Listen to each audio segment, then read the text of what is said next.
बिस्मिल्लाहिर्रहमानिर्रहीम, अस्सलाम वालेकुम। मैं हूं करामत मुगल और मेरे साथ हैं ईसा नकवी। नकवी साहब, क्या ऐसा ख़ास वज़ीर दिफा ने असम्बली फ्लोर पर बोला? देखिए, एक मैं विजुअल देख रहा था जो जारी हुआ, जो दहशतगर्द मरे पड़े। M16 गन है, AK-47 है, नाइट विजन गॉगल्स हैं, थर्मल सेंसर्स हैं। सही। इन दहशतगर्दों के पास एडवांस इक्विपमेंट, जदीद तरीन कई किलोमीटर्स दूर तक कम्युनिकेशन करने के लिए वॉकी टॉकीज हैं इनके पास। आप 33 दहशतगर्द मारे हैं आपने। वज़ीर दिफा आए, आकर ये बताएं कितने लोग सवार थे, कहाँ से रवाना हुए, उनकी सिक्योरिटी का क्या बंदोबस्त था, उन पर हमला किस तरीके से हुआ, ऑपरेशन किस तरीके से हुआ। आपको कौंसलर से बढ़ के तकरीर करनी चाहिए, आपको फैक्ट्स रखने चाहिए। फिर आप बताएं कि ये जो दहशतगर्द हैं, इन दहशतगर्द के एक बंदे का इक्विपमेंट दिखा के बताएं कि इतना खर्चा हुआ है इस पे। सही। M16 गन कितने की मिलती है? अमेरिकन गन है। उसके पास आई कहाँ से? उनको ट्रेनिंग कौन देता है? सही। जिसने खुदकुश जैकेट पहनी हुई थी, वो खुदकुश जैकेट कहाँ तैयार? उसके लिए कोई ब्रूडिंग ग्राउंड है ना, कोई नर्सरी है ना, कोई सेफ हेवन सेंचुरी है, महफूज जगह है जहाँ पर ये सब कुछ होता है। उस पर आपकी ज़बान खुल नहीं रही, उस पर आप दही जमा कर बैठे हुए हैं। ये जो देखें, दो चीज़ें जिनको मिक्सअप किया जा रहा है। एक, बलूचिस्तान में लोगों का एहसास महरूमी बिल्कुल है। एक है वहाँ पर जो दहशतगर्दी और सेपरेटिस्ट मूवमेंट चलाने वाले। मालिक साहब ने अपने शो की ओपनिंग में बड़ा प्यारा जुमला बोला। उन्होंने कहा कि बलूचिस्तान की जो ज़मीन है ना, वो नीचे से ख़जानों से भरी हुई है, और उस ज़मीन के ऊपर जो चलने वाले हैं ना, वो इंतहाई गुर्बत की सतह पर ज़िंदगी गुजार। ठीक है, अब ज़रा इसको ज़रा वो कर लें कि जो हालात का मारा हुआ, सताया हुआ बंदा होगा, जो एहसास महरूमी का शिकार होगा, उसके पास सवाल करें, आपके 7 लाख रुपए की बंदूक कहाँ से आई, या 5 लाख की गन कहाँ से आई? 2800 से 3000 का 10 गोली मिलती है। 10 गोलियाँ आप खरीदने जाएं, 10 गोलियाँ कितने की मिलती हैं? सही। वो जो वॉकी टॉकी उसने उठाई हुई है, वो कितने की मिलती है? ये कहाँ से आती है? फंडिंग कौन फराहम करता है? बिल्कुल सही। ट्रेस बैक करें। जो दहशतगर्द है, वो दहशतगर्द नाजिल हुआ था या पैदा हुआ था?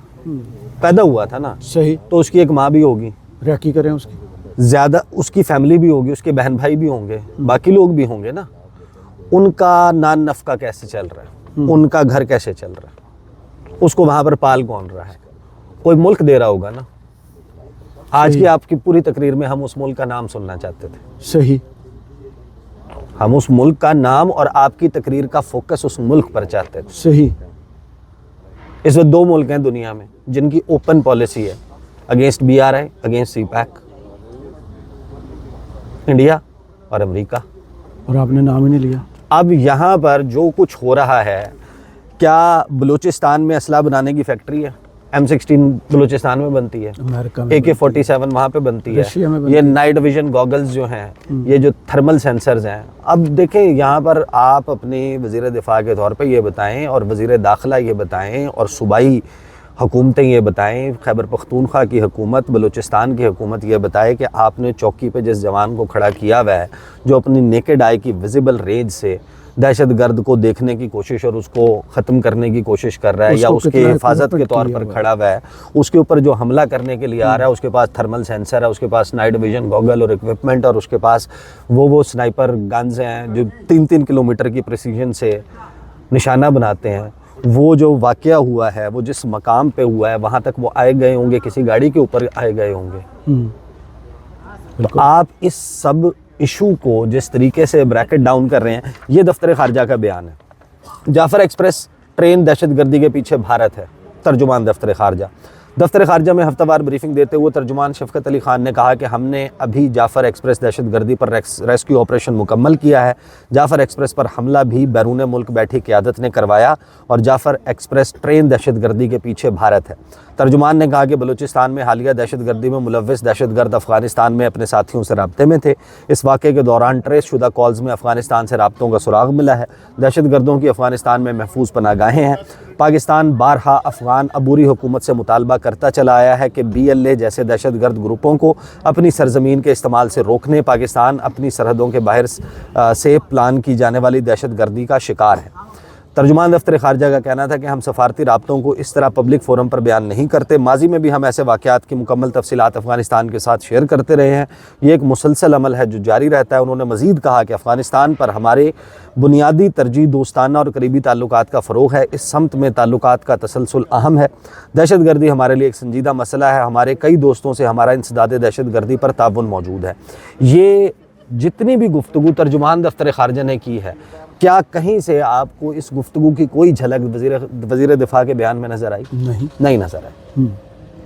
आप इंडिया के मुतल्लिक बयान देते हुए जिस गुरेज़ का मुज़ाहिरा करते हैं, क्या ये सवाल नहीं बनता कि आपके मुल्क का वज़ीर दिफ़ा जब तकरीर कर रहा है वो बताए ना हमने माजी में कितने डॉसियर्स निकाले हैं कि फ़लाँ अकाउंट से, इंडिया के फ़लाँ अकाउंट से जलालाबाद में इतनी रकम ट्रांसफ़र हुई और वहाँ पर इंडियन कौंसलेट में फ़लाँ ग्रुपों का मर्जर इंतज़ाम करवाया गया और उनको टास्क दिया गया कि पाकिस्तान में दहशतगर्दी करनी है, निशाना बनाना है। एक कुलभूषण यादव आपने पकड़ा था, सबूत पड़ा जिंदा आपके पास, उसका नाम आप लेने से घबराते हैं। जो सरहद पार से पाकिस्तान में दहशतगर्दी होती है उसके लिए एक सेफ़ हेवन मौजूद होगी ना। अब देखें, ये जो इक्विपमेंट वो यूज़ कर रहे हैं इसकी दो ओरिजिन्स हो सकते हैं ना। एक ये कि उन्होंने ख़रीदा है, एक ये कि उन्होंने हमला करके तालिबान के ने हासिल कर लिया था अमेरिका का छोड़ा हुआ इक्विपमेंट, और BLA ने हमला किया और तालिबान से वो इक्विपमेंट छीन लिया। अच्छा, ये दो पॉसिबिलिटीज़ हो सकते हैं ना, या उनसे ख़रीद लिया। अगर ख़रीद लिया तो पैसे कहाँ से आए? ये कोई बहुत बड़ी रॉकेट साइंस नहीं है। जब आप उसका सोर्स आइडेंटिफाई कर सकते हैं, आप ये सवाल इसी सवाल के ऊपर काम कर लें कि भाई बलूचिस्तान में अगर ये जो दहशतगर्द है, इस दहशतगर्द की फैमिली, उसकी लिविंग कैसे हो रही है, वो कैसे, लाइवलीहुड कैसे चल रहा है, घर का खर्चा कैसे चल रहा है, कौन अफोर्ड कर रहा है। एक दहशतगर्द को वहाँ रखने के लिए उसके मारे जाने की सूरत में वो उनकी फैमिली को फैसिलिटेट करते हैं।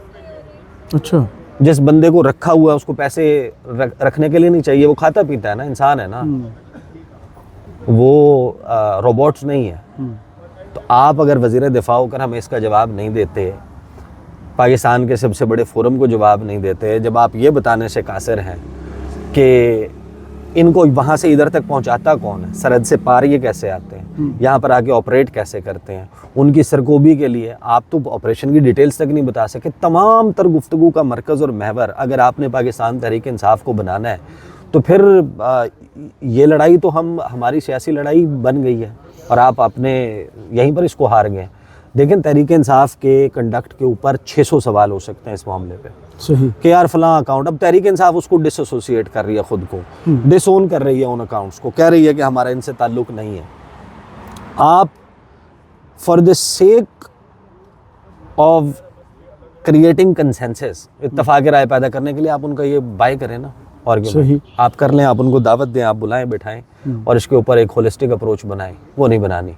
इनको मौका मिल गया कि अब ये एक बुनियाद है जिसकी बुनियाद के ऊपर आपने लताड़ना नहीं, आप असल मसला खो गए हैं ना। असल मसला ये है कि इस वक्त असल मसले के वक्त तो सारी काबीना गुम होगी थी, वज़ीर आज़म गुम हो गए थे। वो सब कुछ होने के बाद हमारे से पॉइंट आना, प्रोग्राम्स में आकर आपके गवर्नर बता रहे हैं कि हम अपने घरों से अपने इलाकों में शाम को एक मखसूस वक्त के बाद बाहर नहीं निकल सकते। मेरा आइडिया था जो कि आप मगरिब के बाद नहीं निकल सकते। फैसल करीम कुंडे ने कहा नहीं, असर के बाद। अच्छा, असर के बाद अगर आपकी रेट ख़त्म हो रही है और आपके जो सिक्योरिटी फोर्सेस वहाँ पर उस तमाम के लिए एक बफर के लिए मौजूद हैं, उनके पास उनको आप फैसिलिटेट नहीं कर पा रहे, उनको आप इक्विप नहीं कर पा रहे, तो ये एक जेन्युइन सवाल है ना। वो दहशतगर्दों के पास इतना स्टेट ऑफ द आर्ट असलहा कहाँ से आ रहा है, इसकी फंडिंग कहाँ से हो रही है। आप 2017 में नवाज शरीफ साहब ने बुरहान मुजफ्फर वानी की जो बरसी थी ना, उस वक्त आखिरी मरतबा इंडिया के ख़िलाफ़ स्टेटमेंट दिया था। उसके बाद से अब तक मेरी नज़र से नहीं गुजरा, 8-9 साल हो गए, मेरी नज़र से नहीं गुजरा कि उसके बाद उन्होंने इंडिया के हवाले से कोई उसके किरदार की मजम्मत की हो। आपके वज़ीर आज़म है शहबाज शरीफ साहब, तीन साल हो गए, दरमियान में काकड़ साहब का वक्त निकाल लें, थोड़ा सा कम कर लें, 2.5 साल हो गए, 2-2.5 साल हो गए, उन्होंने कोई कुलभूषण यादव का तज़किरा किया हो? नहीं। वज़ीर आज़म साहब ने, उनको 2 खतूत लिखे गए नरेंद्र मोदी की तरफ से, और ये कहा गया कि हम आपसे दहशतगर्दी पे बात करना चाहते हैं, और पाकिस्तान से दहशतगर्दी एमनेट होती है। पाकिस्तान, वो इंडिया कहता है कि मरकज़ है, मंबा है दहशतगर्दी का। जवाब में आप कुलभूषण यादव का तज़किरा नहीं कर सकते, आप समझौता एक्सप्रेस नहीं बता सकते, आप अफ़गानिस्तान की सरज़मीन का पाकिस्तान के ख़िलाफ़ इस्तेमाल, उसका तज़किरा नहीं कर सकते। उनका वज़ीर दिफ़ा बैठ कर कहता है कि पाकिस्तान का बनना एक ऐतिहासिक गलती थी और इसको अंडू करने का टाइम आ गया। राजनाथ सिंह कहता है कि हमने पाकिस्तान में घुसकर 18-19 लोगों को मार दिया। आपके वज़ीर दिफ़ा का बयान जो है वो PTI के ख़िलाफ़ आता है। राजनाथ सिंह को किसने जवाब देना? नरेंद्र मोदी के साथ किसने, इंडियन प्रोपेगेंडा का किसने तोड़ करना है? हुकूमत ने करना है। तो वो हुमायूं सईद से दिलवा लिया करें फिल्मों में। ये देखें ना, अब आपको उमर राना बनता है तो उससे करवा लिया। जहाँ पर आप इस सानिया जाफ़र एक्सप्रेस और इसकी आफ्टर मैथ में इस चीज़ को अप्रिशिएट करते हैं कि मिनिमम पॉसिबल, वैसे तो एक इंसान का मारा जाना भी इंतहाई दुख और तकलीफ़ की बात है, लेकिन जो डैमेज मिनिमम हो सकता था उसके साथ आपने इसको अवर्ट कर लिया। जितना बड़ा ये डिज़ास्ट्रस मामला हो सकता था आपने उसको अवर्ट कर लिया, लेकिन जो हुकूमत है उसके करने का काम है वो तो आपको मिसिंग नज़र आ रहा है। जो पॉलिटिकल साइड है, एक मल्टी प्रोंग्ड स्ट्रेटजी आपको चाहिए। अगर आप वो करने से कासिर हैं और ये नाम लेने से कासिर हैं, आप नहीं बता सकते, तो फिर आप ये यहाँ पर पॉलिटिकल पॉइंट स्कोरिंग छोटी मोटी करेंगे कौमी असम्बली में। कोई शर्म होती है, कोई हया होती है? जितनी शद्दोमद से, जितना गला फाड़ के, जितना चिंगाड़ के PTI के ऊपर तनकीद करते हैं, जो BLA है उसके ऊपर भी करते हैं ना। ख्वाजा आसिफ साहब वज़ीर दिफ़ा बन के दिखाते, वहाँ पर जो गुफ्तगू करते उसमें बताते। आपको तो ये ब्रीफिंग तक नहीं है शायद कि उसमें कितने लोग ट्रैवल कर रहे थे, वो हुआ एग्जैक्टली। आपको तो वहाँ पर मौके पर होना चाहिए था। तो सॉफ्ट हुकूमत की प्रायोरिटी इस वक्त, हम बार बार इसके ऊपर बहुत मरतबा बात कर चुके हैं, इस वक्त पूरी दुनिया तब्दील हो रही है, नई अलाइंसेस बन रही हैं, इंटरनेशनल और रीजनल अलाइंसेस बन रही हैं। हुकूमत की तवज्जो है अडियाला जेल का मेन्यू। पाकिस्तान में दहशतगर्दी का मसला किस हद तक पहुँच चुका कि आपको इस वक्त एक नेशनल अप्रोच की ज़रूरत है। हुकूमत का मसला है पाकिस्तान तहरीक इंसाफ। ये है प्रायोरिटीज, ये है हमारे वज़ीर दिफ़ा की तकरीर। सही, बहुत शुक्रिया ईसा नकवी आपके तजिए का। कमेंट्स बॉक्स में ज़रूर बताइएगा वीडियो आपको कैसी लगी। इजाज़त दीजिए, अल्लाह हाफ़िज़।